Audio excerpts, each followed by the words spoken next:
Welcome to the August meeting. Just a couple of announcements. We do have the dinner planned. It's a little later this year. It's going to be October 23rd, still at the Edison. Paul's working on that, so if you have any questions regarding reservations or RSVPs, just get in touch with Paul. We do have CLE for today. We have some presenters coming from Tampa that Paul will introduce. Hollywood, excuse me, Hollywood. And we'll send out the CLE information after the meeting via email so you guys can get your credit for today's class. All right, Paul. Well, hopefully some people will wander down. Today we have Phil Von Kahle from Michael Moecker and Associates. He's going to be discussing the differences between a Chapter 7 or an assignment for the benefit of creditors and the benefits of choosing one over another. So, do you want me to do your bio, Phil, or? Nah, we'll wait. I mean, it's such a huge audience. I think Mr. Froman over here to be throwing tomatoes or whatever at me. So, good afternoon, all. Just so I can get a feel on which way to take this discussion. Debtor attorney, creditor attorney, what do we have? Just debtor. Mostly debtor. Creditor. Appraiser. Okay. And this is all individual? This is corporate? This is mixtures or? Mostly consumer, it looks like. Mostly consumer. So I'll be a little bit boring then for you on the consumer side. Again, excuse me, my name is Phil Von Kahle, with a firm called Michael Moecker and Associates. Been around for about 26 years in the state of Florida. Michael Moecker started as a credit manager, as the president of the Credit Managers Association in Florida. And in the early 80s, needed a vehicle to help liquidate some of the companies that failed. He was approached several times by companies that he represented as a credit manager and looked for a different vehicle. Through the years, in '86, they started to develop the assignment for the benefit of creditors, or revise that statute. The Florida business law section with Judge Mike Williamson and group helped reenact and put that statute back into play and get that updated. Then Don Kaplan and Mike Moecker were partners, and over the years have continued that role, got more and more involved, more and more active. Mr. Perlman over here was very involved in the 90s with that and is helping out with the cases as they develop throughout the state. Today we have offices based out of Hollywood. We have offices in Jacksonville, Orlando, and Tampa. The staff of about 30 people and about 30 subcontractors under that. We also have sister companies, which is Moecker Auctions, which was appraisal and auctioneer work, which we have throughout the state. We have 4 appraisers from personal property to heavy machinery. We're running all over the place. We've got a real estate arm, and we're the exclusive auction company for Sperry Van Ness Commercial Realty for Florida and Georgia. We have another arm called Moecker Operations, which is really IT storage, which is now getting more and more involved, not only from the assignment side for fiduciary work, but also for all the trustees in the state. So operations is going in and taking control of a lot of the data work and really cleaning that out to strip it down, and then we're going ahead and selling those servers and whatnot. And that operation is really growing leaps and bounds. If anybody's looking for a computer, we're sitting on a couple thousand of them right now, and I don't know how many servers, so give us a call. We're here to serve. But today's discussion with regards to assignment for the benefit of creditors, as you all know, most businesses really struggle when they start, and the first few years are really difficult. So hopefully they can withstand those first few years, and if not, they either start the wind down process or seek an alternative. According to Judge Williamson, companies should always look for an assignment for the benefit of creditors versus Chapter 7. Now, he has revised that statement over the years because he does realize that there are companies that are better suited just to go right into a 7. But for the most part, it's the versatility that is within the assignment statute that the assignee can employ once you go on site. So the typical issue, what happens is your client comes to you and says, you know, I'm in trouble and these are the issues we have at hand. You, the attorney, you look in your toolbox and you say, we could do an ABC, we could do a wind down, we can just shut it down, we can do a bankruptcy, whether it's a Chapter 11 or Chapter 7. How much money's in the bank, what's the cash flow analysis, and what are we really looking at? If in fact the parameters set up for an ABC where there's really no way for it to survive in its current state, they may call us in. And what we do is we kick the tires. We look at the company's assets and liabilities and their operations, and hopefully we can get in before the company has been shut down. And I say that because everybody thinks of an ABC fundamentally as we're just going to shut it down, we're going to maximize the value of these assets, and we're going to get out of here. In the early days, they did that for what was called a flip. Maybe there was a bad lawsuit, maybe a roofing company had a bad claim, and they had to figure out a way around this. So they may have done an assignment, taken all those assets and flipped it to NewCo. And in today's day and age, we do that maybe a third of the time, 20% of the time. Today what we're really doing is reevaluating the company, hopefully turning it somewhat around and selling as an ongoing concern. That's about 40% of our business right now with ABCs. If you choose to do an ABC with your client, basically it's irrevocable. Once they sign the deed, if you will, it's the process begins. Your client is signing fundamentally a quit claim, where they're quit claiming the assets, all just the assets of the company, to the assignee. Once we get it, we hire counsel, file a petition in court, we file everything in court. A trust account is set up in the name of that company, and all monies go in and out of that trust account. We send out a claim form. A bar date is set for 120 days out, and everybody has 120 days to file that claim and send it back. In a perfect scenario, we liquidate all the assets. All the money goes into the trust account. At the conclusion of 120 days, we go before the court and say, Your Honor, we got in X amount of money, we liquidated this, we have all these claims, we suggest a distribution of Y. And that's in a perfect scenario within the 120 days or so. Rarely does a case work within 120 days. Within the body of the statute, we have power of attorney rights. So we can, if there's causes of action and some other litigation going on, we can start to look at that and pursue that if need be.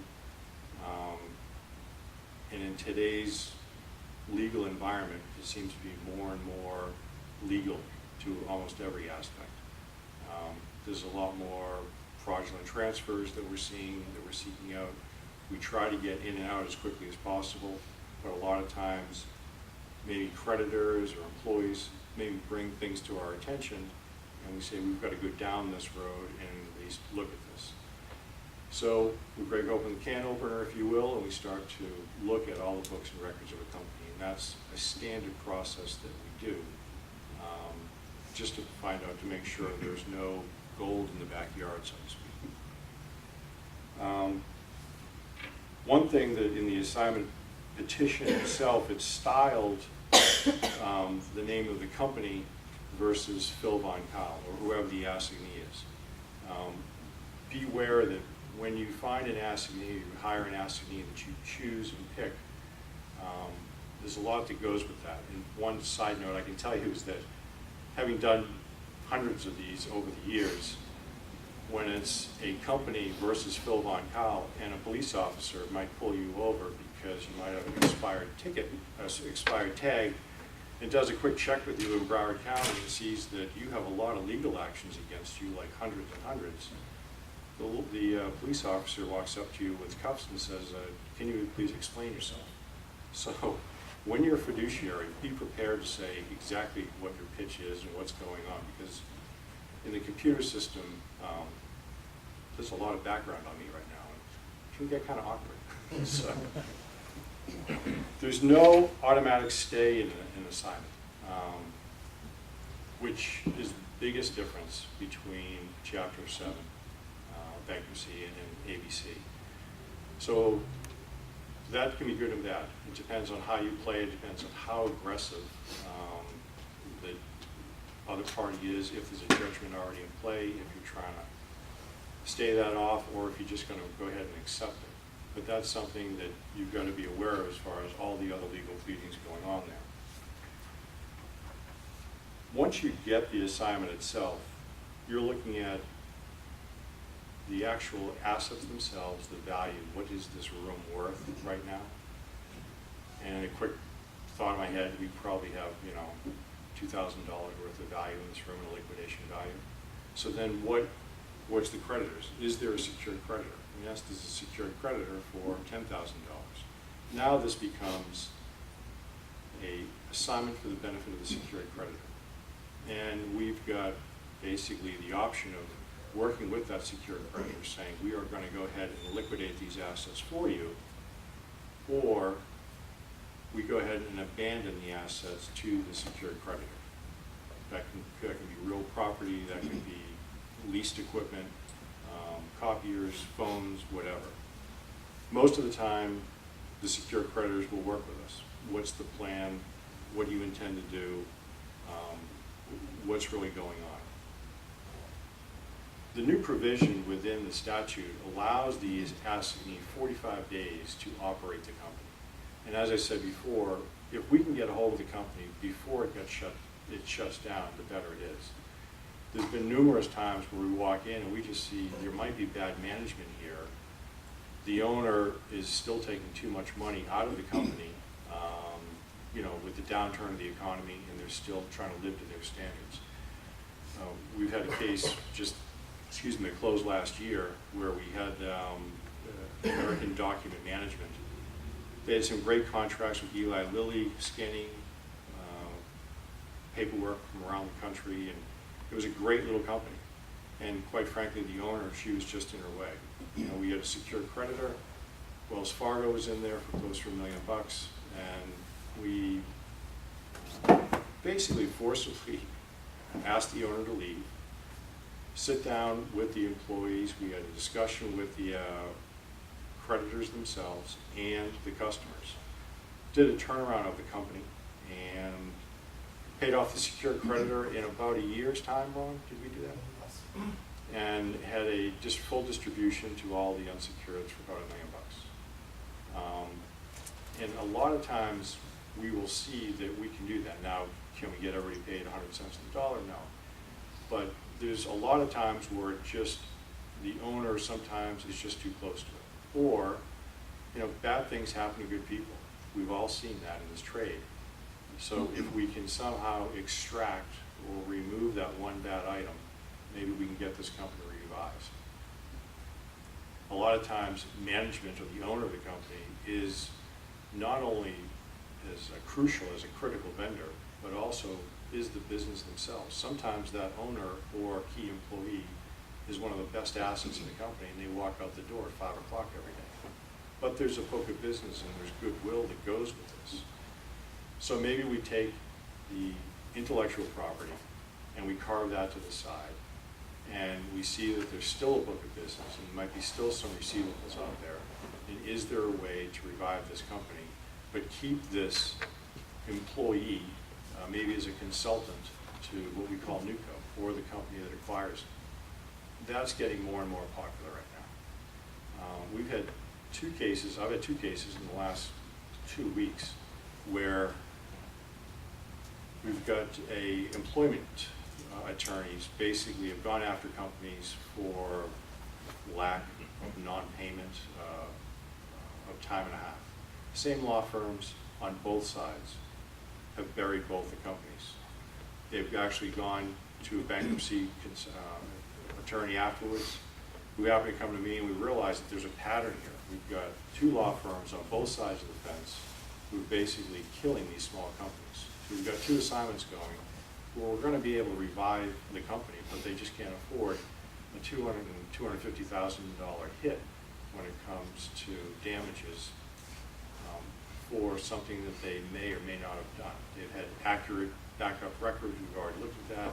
With regards to time and a half, they just lost their suit. It's the small things like that. Two good little companies that just aren't going to make it. So we're going to run these companies as ongoing concerns. We've already found buyers that are going to go buy the company and hopefully keep the company going, and these key people will keep their jobs. Everything that we do in the assignment is in front of the court. So if we have assets to sell, it takes a 20-day notice period, and people can object to that. The only real reason one would object is that they say that they've got lien rights possibly to that asset, or they're willing to bid higher. There are creditors out there that object just to object because they think the assets are worth more, and you sit there and you say, okay, if they are worth more, go ahead and offer a bid. We try to posture that back and forth, and hopefully we can get it resolved before we go into the proceeding to get the actual court approval.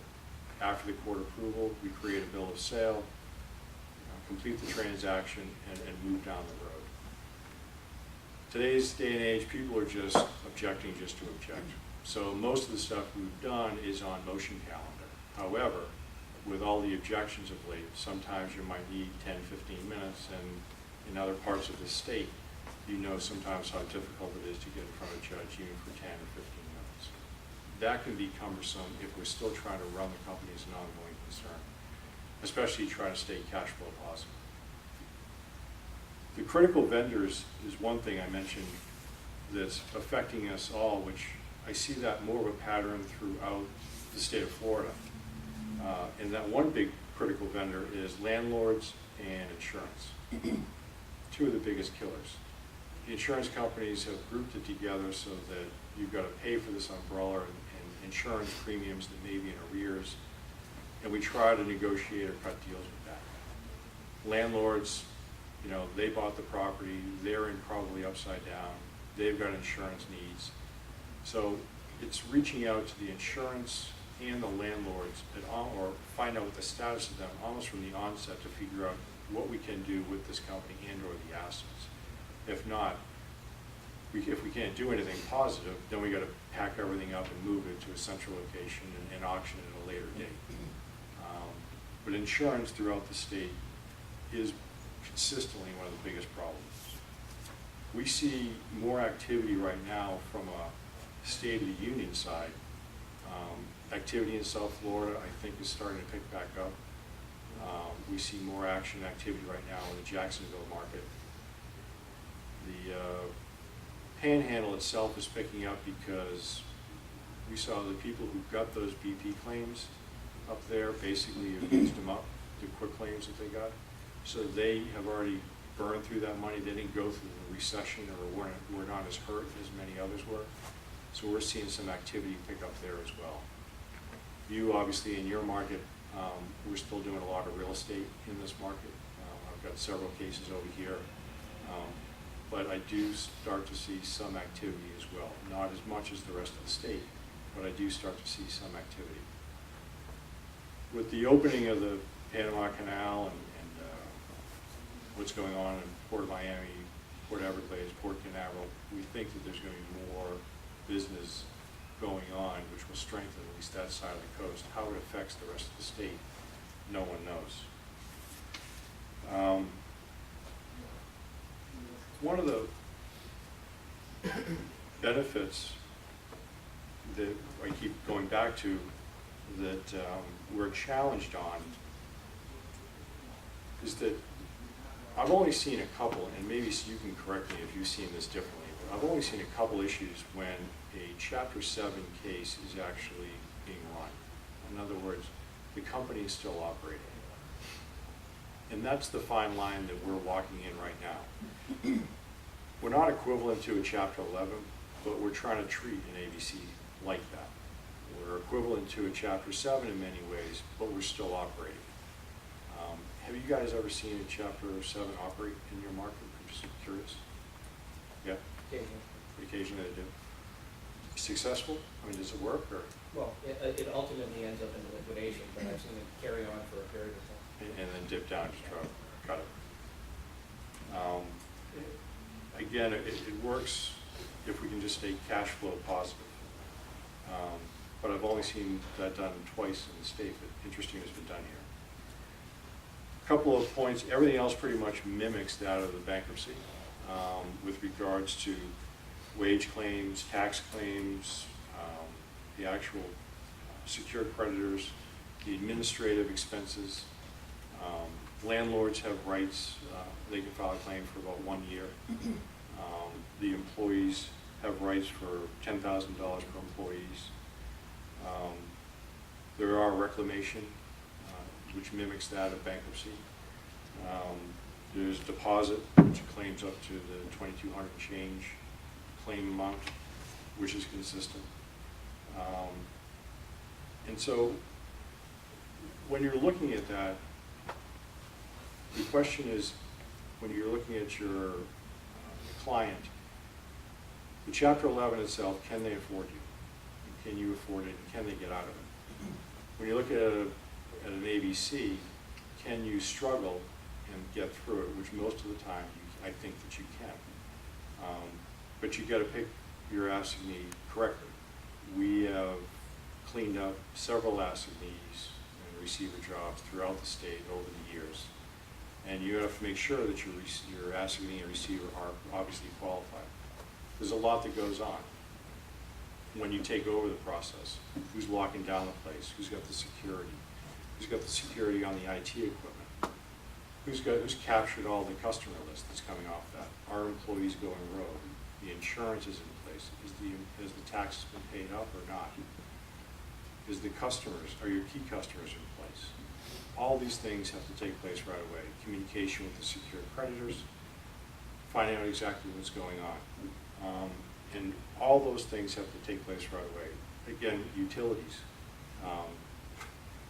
There's many times where the lights are just basically being turned off and we're sitting there going, okay, what do we do? Fortunately, we've got direct contact with a lot of utility departments to get those lights on, the phones on right away, keep that going. It's really tough to work on that with the lights off. Bonded. The statute was revised last year where it's twice the amount of the unencumbered value is the bond amount that the assignee is required to put up by the clerk, to the clerk. You have to make sure that not only that your assignee is bonded, but is bonded by a realistic company. As a successor fiduciary for other fiduciaries that have failed in the state, I can tell you that I'm still chasing bonds that they put up. Bond companies have gone out of business that I've chased. So even though the bond is being put up, is it a qualified bond? We've talked about some different things, but more show and tell. There's cases that we've done that you probably know. Cash for Gold. Cashforgold.com. This was 2009, Ed McMahon and MC Hammer on Super Bowl ad. It was a really cheesy ad. They had no money. And it was a little company in Pompano Beach that was getting scrap gold and metal basically from dentists. And they were doing $2.5 million in sales. They rolled all their money and put it into one ad for the Super Bowl. It was really cheesy. And if you recall, Ed McMahon is hugging his gold toilet bowl saying, "I'm going to miss you, my old friend." And because that's when he went bankrupt. Sales skyrocketed. They went from $2.5 million to $90 million in less than 8 months. They got funded by some people on Wall Street, and they had over 900 trademarks, .coms, trade names throughout the U.S. and throughout the world. They They were huge profit margins. However, they chose in their business model to fight off every single trademark and everybody that jumped on board with cash for gold. So when you drive down 441 and you see every pawn shop saying cash for gold, they decided to chase them down. We spent $50 million in legal bills over the next 3 years, basically torching the company, and they realized they were just swatting flies because they could never keep up with it. So we got the company at that point. It had just wound down. They had stopped it. By the time we walked in, there was 400 employees, and people were actually, I don't believe it was mailing in gold.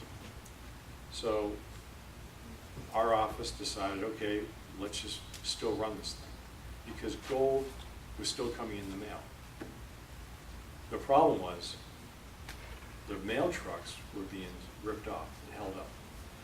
So we had to get a P.O. box out of West Palm Beach, and we sent couriers every day, insured couriers, third-party people, because I didn't want anybody that we knew touching it. Just from the lag of cashforgold.com, people were stealing the website, about 22,000 hits a week. And with no advertising, nothing going on. We were getting an average of roughly 20 bags a day of just stuff. Now, people sent in goldfish. People sent in some of the craziest stuff. We were able to run this company for a while. We got a third party to help us process the gold. Most of it is just junk, but we kept it going. We sold the gold operation off separately. But more importantly, in the intellectual property, there was over 2 million names of people who watched television at 2 o'clock in the morning and watched the Cash for Gold commercials followed by Elvis CDs. And we realized that there's more value in the actual list of customers. And we ended up selling for over $1 million that list of contacts to Time Warner, because they want to sell more people Elvis CDs. So you never know what you have for an asset out there. You just got to keep looking at it. In Titusville, a couple years ago, walk in. This is a wiring harness that's customized that goes on an M1 tank, and this is a version that actually was used in the space shuttle. We were outside of Harrisburg. When the space shuttle was shut down, we were doing this company. And I walked in, and all it was a small assembly place, but they had been there for about 40 years. And there were people just working on long tables and desks, and people were working. And I realized that we didn't have any contracts left. But what can we do? And there was one old timer in the corner, and he was making pretty much just this component here. And we realized that he was making it for one small shop in Ohio who did some military work. There wasn't much we could do with the company at all, but after we learned it, we liquidated everything else through auction, but we kept the trade name going and him and 2 other people working. And we sold this little company that he had basically in the corner selling to one customer. He was really happy. We actually gave him terms. He had some money. We actually gave him terms. It worked out well. We're actually making a decent distribution to the creditors, because fundamentally that little desk that he had making 1s and 2s of these was a critical vendor to a military company that was out of Ohio. So you never know what you stumble upon when you're out there. One of our more favorite cases that my associate over here, Ron Browsta, is stuck with. We have a case, and I'm making a sales pitch here, called American Royal Arts. There were 7 locations, 7 or 8, 7 locations throughout the state. You've seen them. And this was memorabilia, rock and roll memorabilia that was signed. There's one in Key West, Sarasota, and Fort Lauderdale. It was a very popular place. Unfortunately, the owner found himself on a 2020 show, ABC's 2020, and maybe some of those signatures on the guitars, on the Crosby, Stills and Nash or the Eric Clapton memorabilia, maybe those were not authentic. We don't know. We say for sure. But if any of you are looking for Jefferson Airplane albums that are autographed, we've got, what, 1,200 pictures left? 1,200. Most of the signature stuff we had to discard and put away, but we still have well over 1,000 photos, some really cool stuff, guitars, all that kind of stuff that's sitting in our warehouse in Hollywood. So come on down and visit it anytime you want. Take a look. We'll give you a good discount on that. One case that we had, which was pretty creative, sign is too small. This is Buy Owner. Buy Owner was the real estate company with no realtor involved, do it yourself. And they started out of Deerfield Beach and did a great job, and they developed it into 17 franchises from Florida to Chicago.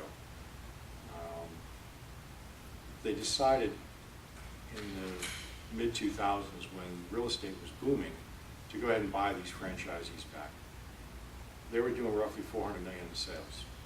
Huge company, doing very, very well. Of course, the boom hit, everything, market fell apart. They had way too much debt at the time. There was really no saving in their eyes. So I got the case, and I said, I'll meet the owner. I said, I'll meet you at your Deerfield Beach location. They also had one location left in Chicago. Tuesday at 10 o'clock.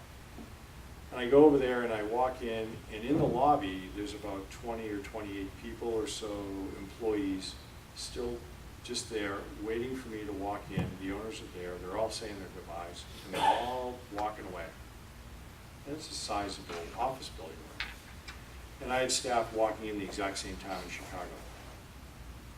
And they basically said, literally, here are the keys. We're out of here, goodbye. And the staff started to walk. And I immediately went to the door and just stood in front of the door and said, no one's leaving. No one's doing nothing. Go back to your desk, let's sit there and talk. What do you do? What do you do? What do you do? We spent the day going through. And we realized that we couldn't afford the current payroll that they had, but we could afford the core staff. And the core staff being the guys who run the computers from all the hits that people are going in by on, because they were still getting sizable hits. We downsized the Chicago facility and then eventually just shut that down. We sold the building that they owned, downsized the Deerfield Beach location, and ran it out of our facility in Hollywood. Ultimately, we found a buyer for just over $1 million, right? Who just bought basically the IP address and ran the company with these key employees. So again, it's a question of how creative your asset need can be, and what you can see in the future, just to mine that gold that's sitting there on the back. I know I didn't directly correlate between ABCs and Chapter 7s, but that's kind of what we do, and I was just trying to feel the room. So with that being said, any questions out there, or which direction you want to go in? Yes, sir. Do you pay a referral? I refer you a case. We do not pay a referral. However, the way it fundamentally works is that your client comes to you and you help them make this determination. Once you look in your toolbox as far as do a 7, do an 11, or whatever, you then decide, okay, an ABC is the right way to go. You get it on your retainer you use to fill out the schedules with your client.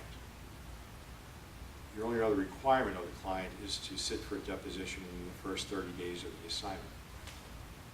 Inevitably, as you well know, clients may not tell you everything. I know it's shocking, but I found this.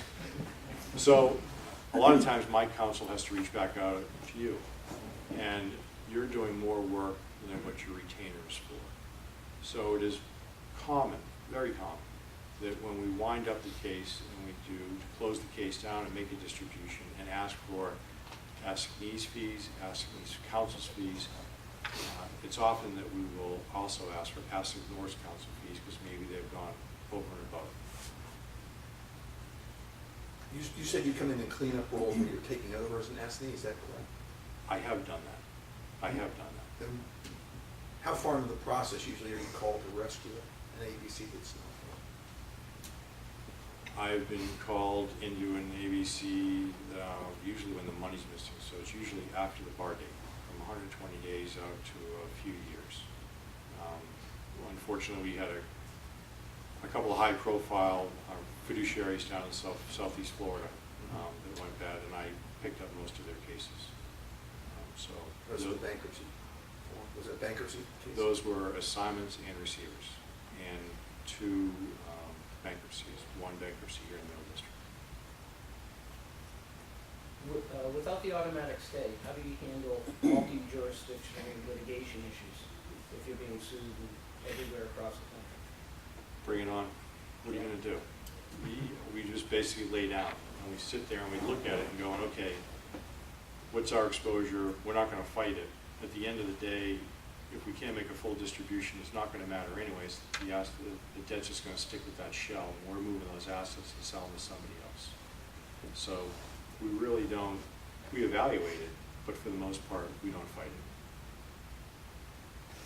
Hypothetically, you have a situation where, on the roofing contractor example, they can't afford to pay litigation on the claim filed against them. Is there a situation on the ABC where the owner can put the company into an ABC and be a purchaser for a new company that he's forming to just get out of that litigation? Mr. Perlman? I'm kidding. Well, I want to go back to the other question on the stay. That's really only an issue if there's assets outside of his jurisdiction. So typically they just get recaptured, so he's got control and they're not at risk. To answer your question, that's the beauty of the ABC. Because you've got small businesses that are not truly marketable to third parties, but they have value to the current principals, and they're prepared to put new money in to salvage it. And then there's a process with a fiduciary, and there's It's a board. structured downsizing. Yeah, and so it's a great hybrid of a 7-Eleven.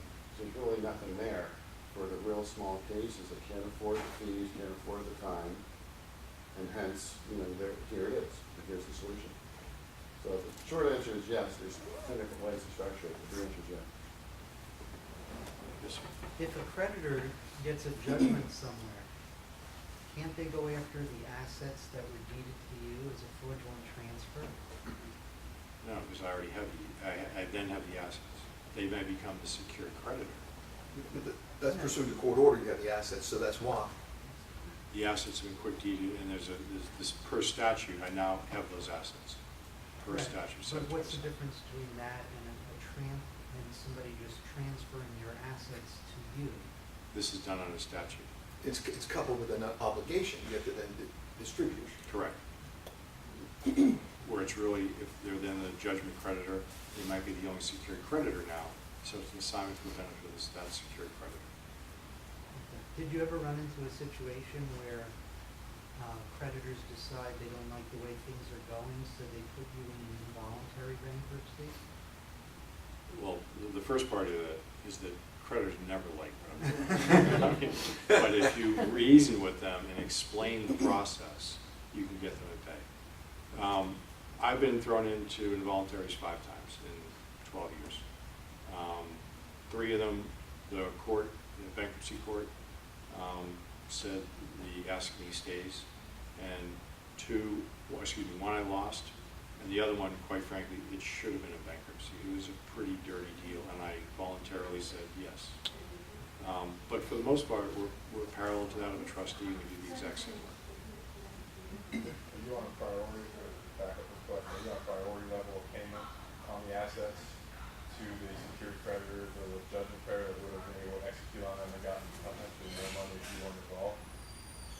There is an administrative fee to do this, yes. So there is a priority so that the administrative expenses do get paid. Can you reopen the ABC if you find other assets, Yes. or is it just dead upon closing of the court? We have reopened them in the past. We also have closed assignments. I've got one we just did. We've closed it because we know that the asset right now is dormant. And we've put actually, it does not make administrative sense to continue the case going. So we've actually put in the order that we're harboring this asset for now, intellectual property. And should the value, we see the value increase in the future and an opportunity to sell it, we will reopen the case. You have to reserve that right, or is it just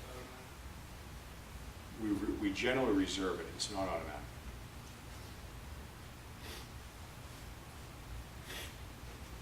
My colleague, Ron Brosda, we've got 727 statute books for you all, red lines, so you can get some information on it and about our company. If you have any other questions, yes, sir. Do the principals typically have personal guarantees in the size of case you're dealing with, and what do they do? They file a form of bankruptcy to do that, or? Yes and yes. And basically that principal becomes possibly a consultant for NUCO, where those assets. Still have a chance to get back. Be benefit to them. Right. That's very, very common. As part of your job, do you ever negotiate guaranteed off? No. No. I may have some insight prior to when the assignment starts. But once the assignment takes place, no, I drive straight down the middle of the fairway.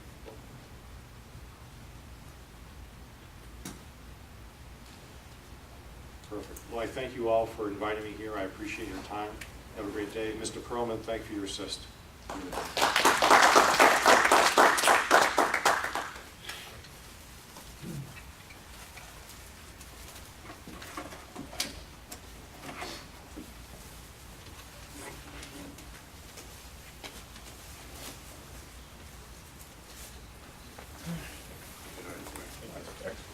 Okay, again, the CLE credit will be coming by email, and I don't think the judge is coming down today, so I guess we'll just. And if you guys, on the video, if you don't watch it here, and you watch it on the video, the CLE credit, you can apply the CLE credit if you just watch the video. Yeah, it's available on video too, so.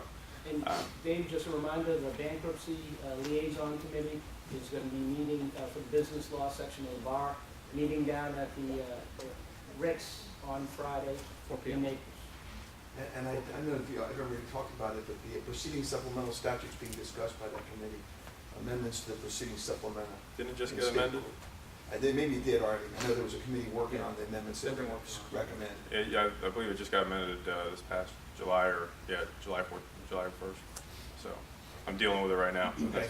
So, all right. Well, next meeting will be in September, and the dinner again is in October. So we'll see you at both of them. Great. Thanks again.